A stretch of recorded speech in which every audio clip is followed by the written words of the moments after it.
इस तरह बुलवाया आपने मुझे। लगता है आपको मेरे ऊपर एतबार नहीं है।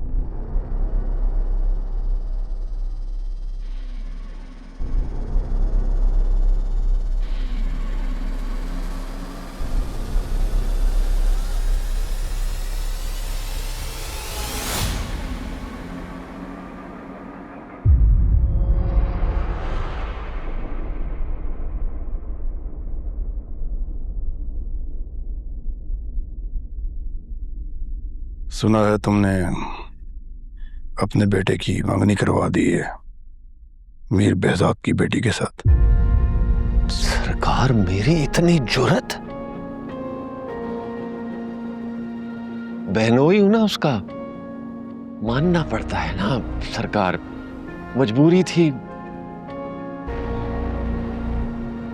तो उसका मतलब ये है कि तुम मजबूरी में अपनी जुबान से भी फिर सकते हो। सरकार, जबान से फिरूं तो गद्दार कहलाऊंगा। कुत्ता कह दे, कुत्ता कह दे आप, लेकिन सरकार गद्दार ना कहे। वो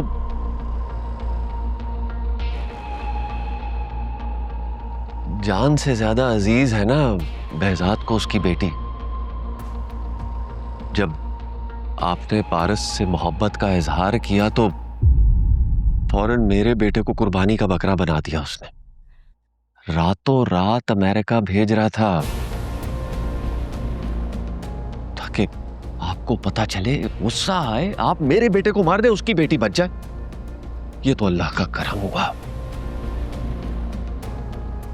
बीच में वो जवार आ गया, वो लड़की को लेके उड़ गया। लेकिन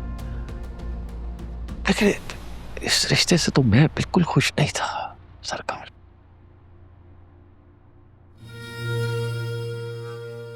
तुम्हारे बेटे का दिल तो नहीं आ गया पारस पे? अरे नहीं सरकार, कैसी बातें कर रहे हैं आप। तो आफ्ताब की माँ चाहती है ना कि अपनी भतीजी से शादी हो जाए उसकी। हालांकि वो तो बेचारा अपनी यूनिवर्सिटी फेलो से प्यार करता है, उससे शादी करना चाहता है। बस मैं और आफ्ताब तो बिल्कुल खुश नहीं है इससे। बस वो मामू के आगे डर गया ना, हाँ कर दी। वरना आपको तो पता है मैं तो खुश ही नहीं हूं इस रिश्ते से। ये जवार क्यों हुआ था बीच में? इसका कोई चक्कर है? पता नहीं सरकार, मैं तो नहीं जानता उसे। गरीब से खानदान का लड़का है बेचारा। मेरा ख्याल है पैसे के लिए कर रहा है ये सब कुछ।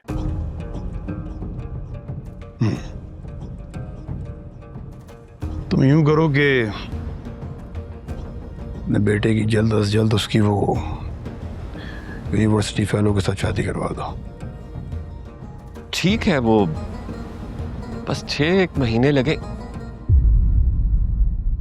1 महीने के अंदर अंदर?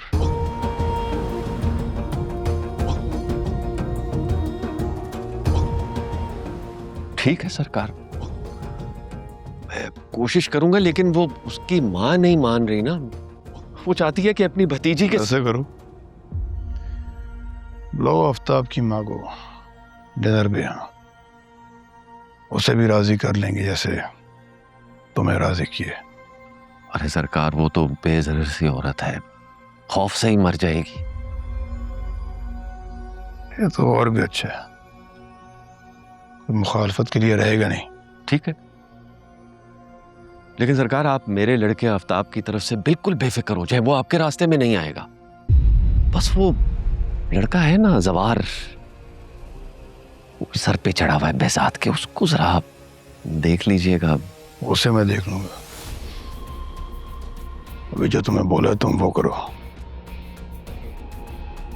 ठीक, इजाजत? इजाजत है। इसकी क्या जरूरत थी सरकार? बस बेटा वो शेर से जरा दूर रखना है। सलाम जी।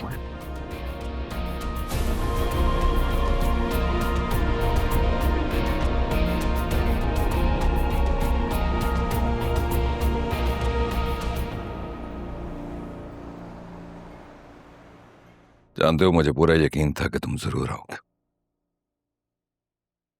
आपने मेरी मजबूरी का अंदाजा लगा लिया था। अगर तुम्हारी जगह तुम्हारा बाप बैठा होता ना तो शायद वो ये बात ना करता, क्योंकि वो अच्छी तरह से जानता है कि behzad अपने बदतरीन दुश्मन की कमजोरी से कभी फायदा नहीं उठाता। आप मेरे वाले साहब को जानते हैं क्या? तुमने कभी ये बात जानने की कोशिश ही नहीं की कि मैं तुम पर इतना अंधा भरोसा क्यों करता हूं।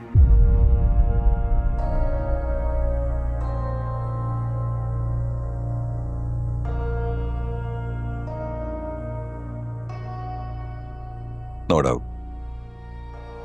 तुम बहादुर हो, न डर हो, बहुत सारी खूबियां हैं तुम में। लेकिन एक सच बात बताऊं तुम्हें, जिस दिन मुझे यह पता चला कि तुम एजाज बख्त के बेटे हो, मुझे ऐसा लगा जैसे मेरा अपना बेटा। ये बात आपने पहले क्यों शेयर नहीं की मुझसे? पता नहीं, कई बार सोचा, लेकिन फिर मुझे ऐसा लगा जैसे अगर एजाज को पता चलेगा कि उसका बेटा मेरे पास जॉब करता है तो वो कहीं बुरा ना मान जाए। नहीं, उन्हें पता चलेगा तो वो... मैं जानता हूं, उसे अच्छा नहीं लगेगा। मेरे वालिद साहब आपसे नाराज हैं क्या? तुम बात बात पर यह बात साबित करने पर क्यों तुले हो कि तुम एजाज बख्त के बेटे हो? मेरे वालिद साहब मेरे आइडियल हैं सर। अगर आपको मेरे अंदर उनकी झलक नजर आती है तो ये मेरे लिए फख्र का बाइस है। कैसी तबीयत है? लिवर ट्रांसप्लांट है उनका सर।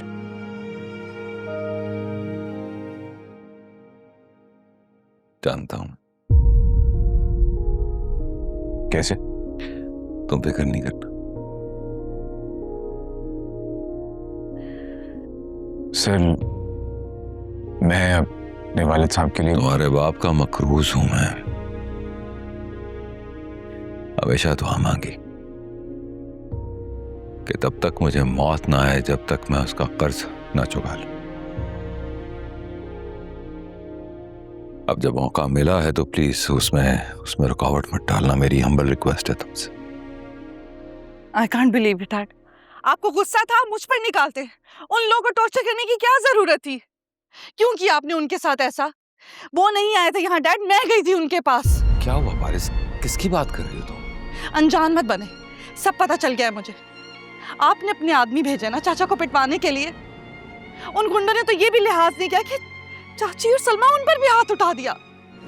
डैड उनकी उम्र का लिहाज कर लेते, मोहसिन थे मेरे वो और आपके लिए भी। लेकिन पारिस तुम्हें कोई गलत फहमी हुई है, मैं उनके साथ ऐसा क्यों करूंगा?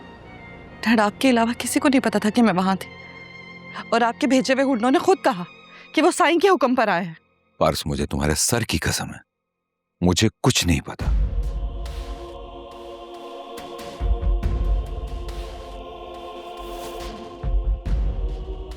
मैं ऐसा कभी भी नहीं करूंगा पारस मैन, मेरी उनसे कोई दुश्मनी भी नहीं है। अच्छा तुम परेशान नहीं हो, जिसने भी उनके साथ ये किया है मैं पता लगवा लूंगा। मालूम करवाएं डैड, चाचा लोग की डिजर्व नहीं करते थे। कितना ख्याल रखा उन्होंने मेरा। उनके साथ जिसने भी ये सब किया उसके साथ भी वही सलूक होना चाहिए। काम डाउन पारस, अगर तुम शकूर के पास जाना चाहती हो, उसका कोई ट्रीटमेंट वगैरह करवाना चाहती हो तो तुम जा सकती हो, और उन्हें इस बात का यकीन दिलाओ कि behzad अपने मोहसिनों को सर पर बिठाता है, पीठ पीछे वार नहीं करता। मैं तुम्हारे साथ हूं, जाओ।